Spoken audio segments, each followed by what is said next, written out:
السلام علیکم ورحمۃ اللہ وبرکاتہ۔ دیکھیں، اللہ تبارک و تعالیٰ نے اس دنیا کے اندر ہر کسی کو آزمائش میں ڈالا ہے،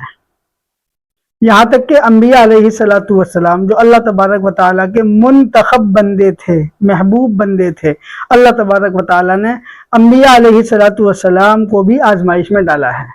میں آپ کو بتاؤں گا ایک دعا، اور آپ کمنٹ کر کے بتانا یہ کون سے نبی نے پڑھی تھی، اور اس دعا کے میں آپ کو فوائد بتاؤں گا۔ دیکھیے گا، ایک دعا ہے قرآن کے اندر، آپ کو کسی بھی قسم کی پریشانی ہو، مشکل ہو، حالات آپ کے مخالف ہوں، اور آپ ہر طرح کے شرور و فتن سے گھرے ہوئے ہوں، اور کہیں کوئی راستہ نہ نظر آتا ہو، وہ بیماری کے اعتبار سے ہو، دشمنوں کے اعتبار سے ہو، کرنی کرتوت والوں کے اعتبار سے ہو، کسی بھی طرح کا کوئی بھی مسئلہ ہو، آپ ایک دعا پڑھیے گا، اور یہ دعا آپ کو بتانی ہے اگر آپ کو علم میں ہے کہ یہ دعا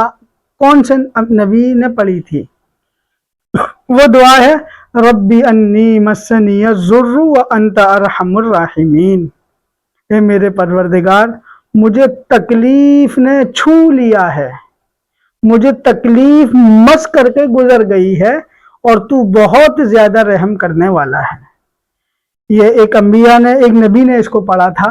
اور آپ کو کافی آزمائش میں ڈالا تھا، تو اس کے بعد انہوں نے اس دعا کو پڑھا تھا ربی انی مسنی الضر وانت ارحم الراحمین۔ تو آپ بھی کسی بھی طرح کی پریشانی میں ہوں، مشکلات میں ہوں، تو آپ کو چاہیے آپ اس آیت کا ورد کو بڑھا دیں، زیادہ کر دیں، اور اس کو چلتے پھرتے پڑھنے کی عادت بنا لیں۔ آپ مجھے کمنٹ کر کے ضرور بتائیں کہ یہ کس نبی کی دعا تھی، اور مجھے دعاؤں میں یاد رکھیں، اس کو آگے ضرور شیئر کریں۔ السلام علیکم ورحمۃ اللہ وبرکاتہ۔